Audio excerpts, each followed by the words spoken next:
So guys, I am back for another video, and today we are going to be talking about the disappointing, very stupid, very annoying, very unacceptable performance from Napoli yesterday. And the reason why I didn't post is because I was really upset. I was out of control. I was not good yesterday, but I'm feeling a little bit better. Today still not 100%, but a little bit better. And tomorrow I will give a prediction for Napoli versus AC Milan. I'm still waiting on for the players who's available, who's gonna start, and all of that stuff. So it might be on Wednesday, just because I want to know,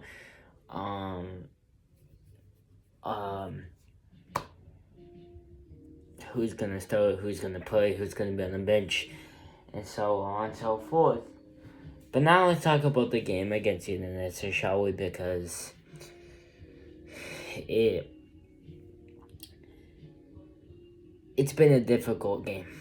It's been a difficult season, I think, with Napoli, but there is a couple players who I want to talk about. And this first player is our goalkeeper, Milinkovic-Savic.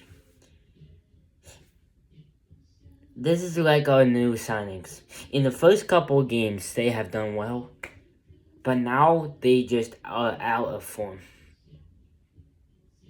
They just don't have what it takes. And let's not forget, guys, people need to talk about this as well. Alex Millet has not played that many games. Let's not forget.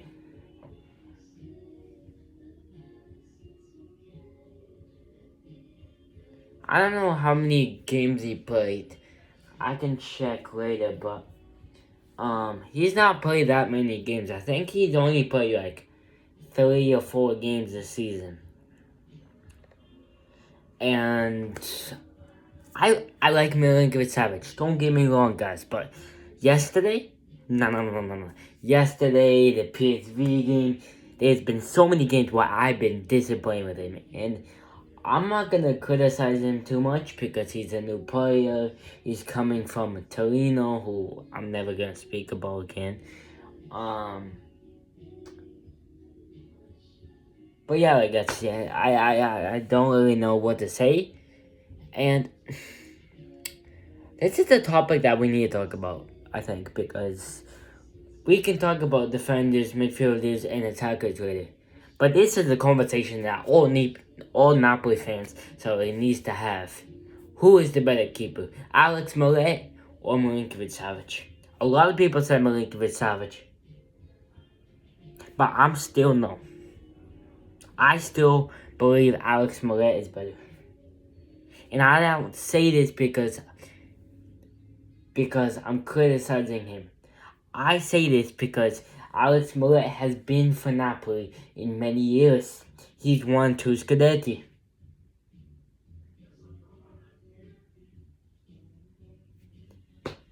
And a lot of people overhype Alex Millet.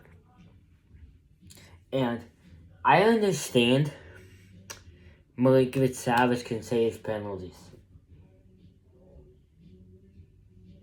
I understand that. But what Millet can do that he can't is save shots that come from outside the box, or shots that are close to him. Shots that he needs to be saving. The one he gets fingertips on, he is not good. He's not like a shot stopper.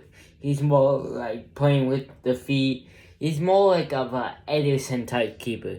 He's not the Alisson type keeper. He's the Ederson type keeper. You know what I mean?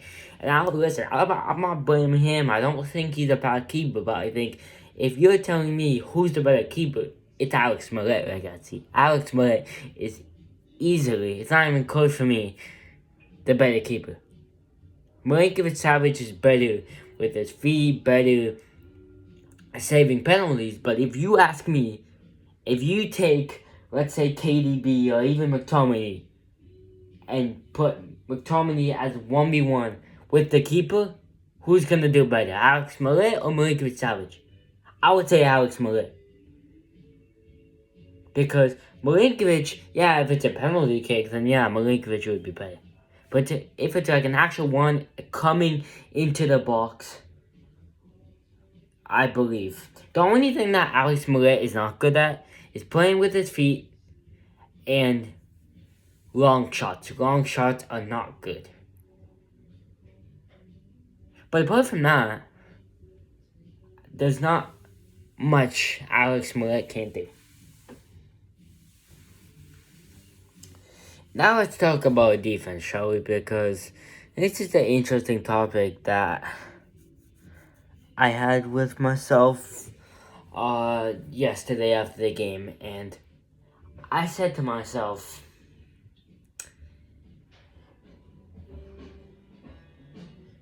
why did we buy a defender?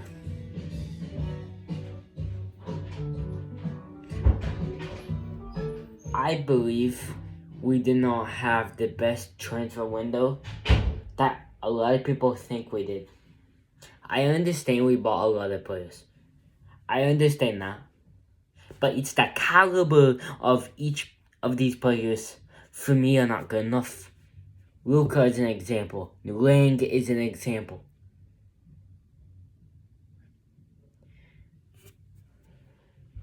Højlund, Luka, I understand.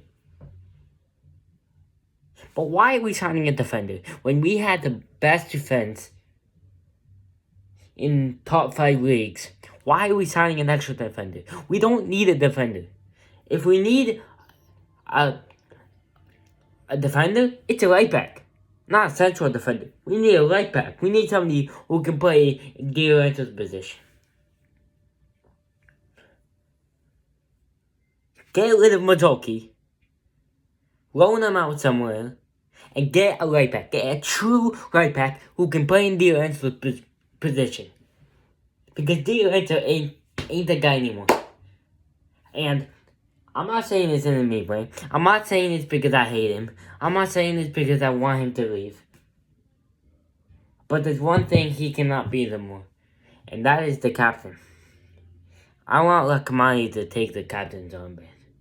Or even Politano. If Politano even plays, he can have it. Or somebody. Lobotka can have it. I don't know. Just somebody. Lakamani or just somebody that's not named him. Because I'm not saying this because I hate him. I'm not trying to criticize him. But he's not the player, and this goes for a lot of players like Lobotka, who are not the players that we saw 2 years ago. Or even last year. Like last year, he was not that good. Like, yeah, he's decent. But he was only decent because we didn't have any European football. But now look at him when we have European football. And I'm not saying this because he's bad, but I'm saying this because of his age. I'm saying this because of the time in his career. And this is why we need a midfielder, Gatti. We need midfielders. And I'm gonna say something crazy here. And I don't care if you Napoli fans disagree with me. Because I'm gonna say them maybe in 2025 the most controversy thing that I'm gonna say in a while. You ready for this?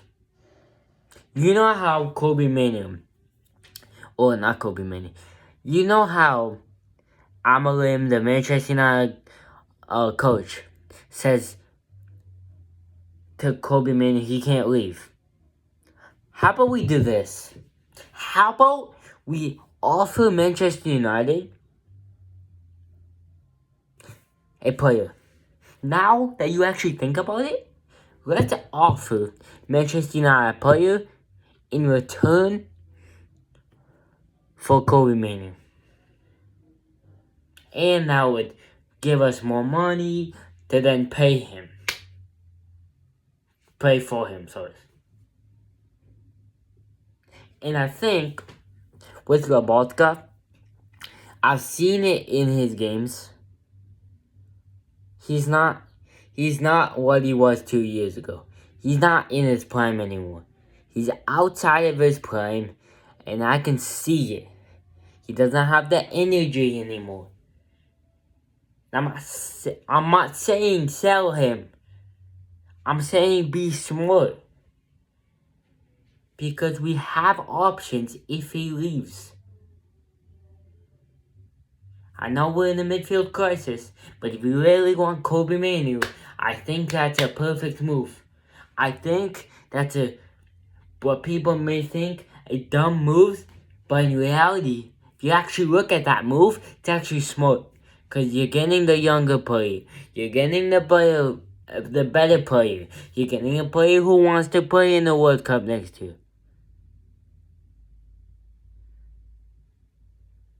You are getting a player who's willing to work for your team. You're getting a player who's humble. You're getting a player who doesn't care about his status.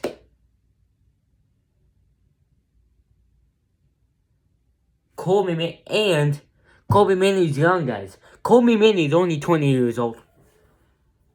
I don't know if y'all realize that, but Kobe Manu is only 20 years old. So how about this? How about we give up a player if they really don't want us to sign him for Kobe Manu? It doesn't have to be Lobotka, but it can be like Luka, or it can be, I don't know, they want a defender. I don't know. Not like Kamani, but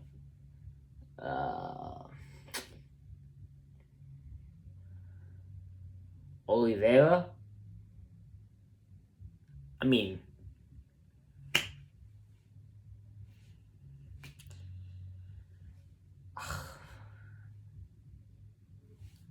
if we play a 3-5-2, where's Di Lorenzo gonna play? Like, we could get rid of Di Lorenzo. Like, I don't know. I just think that we have players who can go to Manchester United. If Manchester United said, "Oh, but we don't wanna sell this player to your team anymore. We're not stupid anymore." Just, if I was Napoli, I'd be like, okay then, but what if we give you a player? What if we give you a player and then you take this player? You take this player, we get that player. Let's do that. Because I feel like Manchester United are easy to get. Manchester United would do something like that. Think smarter. That's the easier option. And I know there's some competition for him. Apparently Barcelona, Real Madrid also want him. But Barcelona, their thing is not good. Real Madrid is probably going to have to sell players before they sign Kobe Manu. So, if we really want Kobe Manu, and a manager doesn't let it, ask if we can give you a player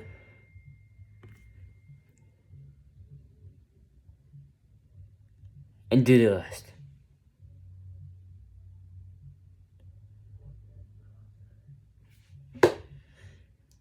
And now let's go back to the Napoli game before I end the video. That game was horrific. I'm not even going to talk about the attack, guys. But I will say something. Lukaku is back in the squad. I believe, I could be wrong, but he traveled with the squad. So I believe he will be on the bench on Thursday, guys. And so that's going to be the end of the video. And I will do a prediction tomorrow for that game. Either way, guys, until then, Forza Napoli Sempre. Let's go. Come on, Napoli. And yes, excuse me, I just want to let you know, when I go to Italy, I may or may not be talking in Italian, so if you don't understand me, I will put the translation in the caption so you guys can understand what I'm talking about in that video. But until then, like, comment, subscribe, and turn on post notifications so you never miss a video. Let's go, and Forza Napoli sempre, as we have a game to win on